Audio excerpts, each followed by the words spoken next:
மாண்புமிகு மக்களே வணக்கம். எப்படியோ ஒரு வழியாக ஜனநாயக திருவிழா வந்துட்டு நடந்து முடிஞ்சிருச்சு. எலெக்ஷன் நடந்து முடிச்சுட்டு 4ஆம் தேதி ரிசல்ட்டும் வந்துருச்சு. ஸோ இந்த ரிசல்ட்டில் இப்போ வந்து பார்த்திங்கன்னா நமக்கு மெஜாரிட்டி எந்த சைட்லேயுமே காட்டல.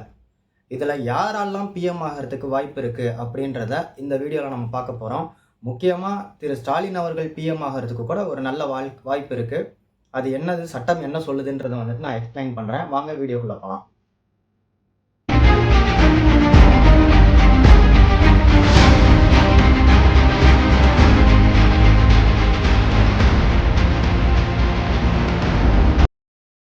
ஆயிரத்தி 1911ஆம் ஆண்டு நமக்கு வந்து வாக்குரிமை சட்டம் அப்படின்னு சொல்லிட்டு ஒன்று கொண்டாந்தாங்க.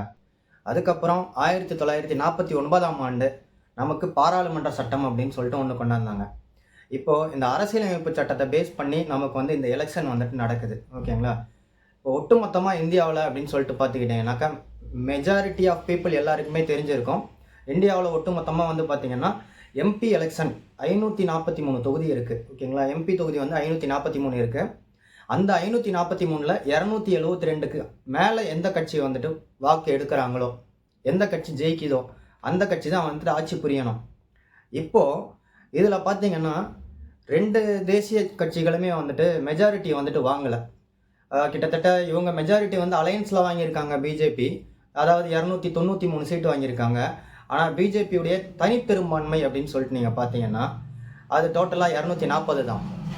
அதே மாதிரியே காங்கிரஸ் வந்து எடுத்துட்டீங்க அப்படின்னா 234 வந்துட்டு வாங்கியிருக்காங்க. இந்த 234ல் தனிப்பெரும்பான்மை அப்படின்னு சொல்லிட்டு பார்த்தோன்னா 99. இன்னைக்கு அநேகமாக மகாராஷ்டிராவில் வந்துட்டு விசால்னு சொல்லிட்டு ஒரு கேண்டிடேட் சுயேட்சையாக நின்று ஜெயிச்சார்.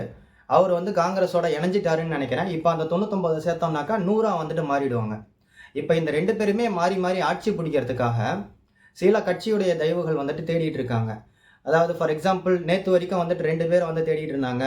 திரு நிதிஷ்குமார் அவர்கள், அதுக்கப்புறம் திரு சந்திரபாபு நாயுடு அவர்கள் தெலுங்கு தேசம் கட்சியில். ஸோ இவங்க 2 பேருடைய ஆதரவும் வந்துட்டு இந்தியா கூட்டணியும் கேட்டிருக்கு. அதே மாதிரியே என்டிஏ பாஜகவுடைய கூட்டணியும் வந்துட்டு கேட்டிருக்காங்க. இப்போது இவங்க 2 பேர் இல்லாமல் இந்தியா கூட்டணியுடைய மீட்டிங்கை வந்து பார்த்திங்கன்னா உத்தவ் தாக்கரே அவர்கள் வந்துட்டு போக மாட்டேன், அட்டன் பண்ண மாட்டேன்னு சொல்லிட்டாரு. ஒருவேளை உத்தவ் தாக்கரே, ஏன்னா சிவசேனா வந்துட்டு மகாராஷ்டிராவில் ஆல்ரெடி பிஜேபியும் சிவசேனாவும் வந்துட்டு ஒன்றா தான் இருக்காங்க, நல்ல தொடர்பில் இருக்காங்க. ஸோ அது அந்த சைடில் போகிறதுக்கும் வந்துட்டு வாய்ப்பு இருக்குது. இப்போது பிஜேபி வந்துட்டு நிதிஷ்குமார் அவர்களுடைய கூட்டணியையும் சந்திரபாபு நாயுடு அவர்களுடைய கூட்டணியும் பெருசாக வந்துட்டு நம்பி ஏற்றுக்க மாட்டாங்கன்னு சொல்லிட்டு தான் நான் நினைக்கிறேன். ஏன்னா அவங்க வந்து முக்கியமான துறை எல்லாம் வந்துட்டு கேட்டிருக்காங்க. இப்போ அந்த முக்கியமான துறை கொடுக்க முடியாது அப்படின்னு சொல்லிட்டு பிஜேபியும் சொல்லிட்டு இருக்காங்க. இவங்க ஏன் நம்பி ஏற்றுக்க மாட்டாங்க அப்படின்னு சொல்லிட்டு ஒரு பாயிண்ட் எடுத்துக்கிறோம் அப்படின்னா, ஏன்னா இவங்க அடிக்கடி வந்துட்டு கட்சி மாறக்கூடிய கட்சிகள் அந்த 2மே. அதனால் அவ்வளோ சீக்கிரம் நம்பி முக்கியமான துறைகள்லாம் வந்துட்டு கொடுக்க முடியாது. அப்படி கொடுத்துட்டோம்னாலும் 5 வருஷம் வந்துட்டு மீண்டும் இந்த மோடி 3.0 அப்படின்றது போகுமா? ஏன்னா மோடி 3.0 வந்து பார்த்தீங்கன்னா 9ஆவது தேதி வந்துட்டு அவர் பதவி ஏற்கிறார். 9ஆம் தேதி பதவி ஏற்றதுக்கப்புறம் 21ஆம் தேதி வந்துட்டு நம்பிக்கை வாக்கெடுப்பு தீர்மானம் நடக்க போகுது. இப்போது நம்ம ஸ்டாலின் அவர்களுக்கு எந்த இடத்துல வாய்ப்பு இருக்குது அப்படின்றத வந்துட்டு நம்ம பார்க்கலாம். அவருக்கு பிரதமர் ஆகிறதுக்கு வாய்ப்புகள் இருக்கா இல்லையா அப்படின்றத பார்க்கலாம். நிச்சயமாக அவருக்கு பிரதமர் ஆகிறதுக்கு வாய்ப்புகள் இருக்குது. ஏன்னா ஒட்டுமொத்தமாக இன்னைக்கு சுயேட்சையாக ஒருத்தர் ஜாயின் பண்ணார் இல்லைங்களா, அவரையும் சேர்த்து 100 எம்எல்ஏஸ் 100 எம்பிஸ் தான் வந்துட்டு நம்மளுடைய காங்கிரஸ் கட்சியில் இருக்காங்க. இண்டிவிஜுவலாக காங்கிரஸ் கட்சி வந்து எடுத்தது டோட்டலாக 100 தான்.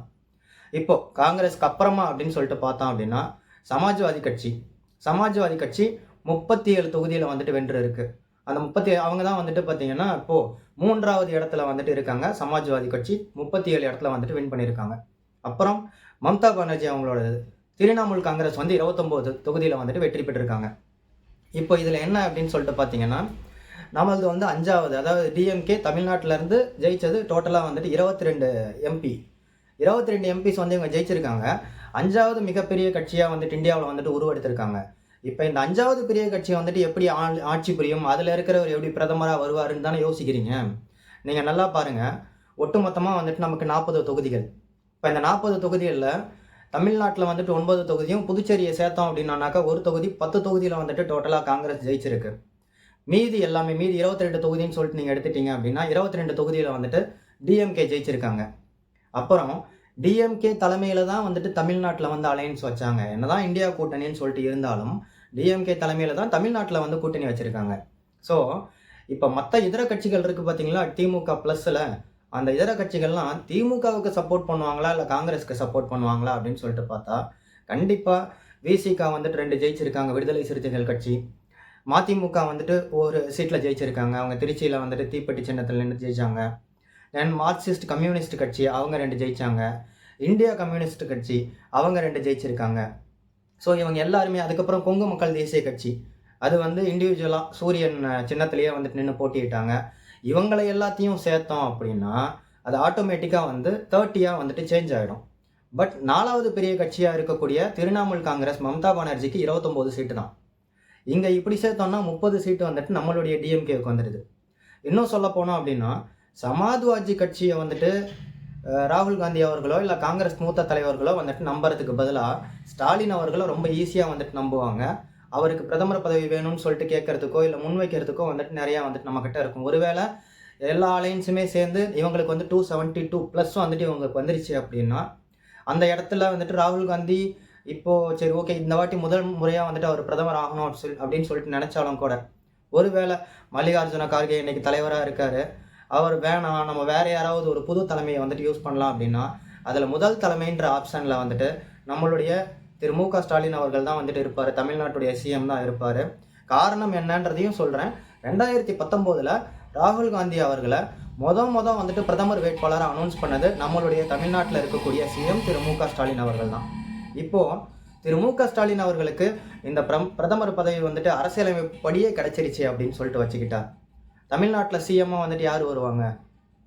மேக்சிமம் வந்து பார்த்திங்கன்னா அவருடைய மகன் உதயநிதி ஸ்டாலின் அவர்கள் வரதுக்கு தான் வாய்ப்பு இருக்குது. ஸோ இந்த வாய்ப்பை அரசியலமைப்புப்படி வந்துட்டு எப்படி போகுதுன்றதை பார்ப்போம். இன்னும் சில நாட்கள் இருக்குது, யார் கூட அலைன்ஸ் வைப்பாங்க அப்படின்னு சொல்லிட்டு. கட்சிகள் எப்படி வேணாலும் மாறும், ஆனால் இந்த கட்சிகள் மாறுற காட்சிகள் நிச்சயமாக மாறாது. அப்படியே ஒரு வேளை வந்துட்டு இந்த அலைன்ஸ் மூலமாக வந்துட்டு ஆட்சியை பிடிக்கிறாங்க அப்படின்னா அது காங்கிரஸாக இருக்கட்டும் பிஜேபியாக இருக்கட்டும், அந்த ஆட்சி 5 வருஷம் தொடருதா அப்படின்றதையும் நம்ம பொறுத்திருந்து பார்க்கலாம். இந்த தகவல் உங்களுக்கு நல்லபடியாக இருந்திருக்கும்னு நினைக்கிறேன். அண்ட் இன்னொரு தகவல் என்ன அப்படின்னா, இந்த ஆட்சி அமைக்கிறத வந்துட்டு எந்தெந்த சட்டத்தில் வருது, சட்டம் என்ன சொல்லுது அப்படின்றத வந்துட்டு நான் சொல்கிறேன். இந்திய அரசியலமைப்பு சட்டத்தில் இது வந்துட்டு சரத்து 74, சரத்து 75, சரத்து 78 இது 3மே வந்துட்டு இதை பற்றி சொல்லுது. சரத்து 74, 75, 78 என்ன சொல்லுது அப்படின்னா, ஒரு பிரைம் மினிஸ்டரை நியமனம் பண்ணுறது, அப்புறம் அமைச்சர்களை வந்துட்டு நியமனம் பண்ணுறது, அதே மாதிரியே பிரைம் மினிஸ்டர் வந்து பிரசிடென்ட் கிட்ட வந்துட்டு ஆலோசனை பண்ணுறது, இது எல்லாமே வந்துட்டு இந்த சட்டப்பிரிவு, இந்த சரத்து எல்லாமே வந்துட்டு அதை தான் குறிக்குது.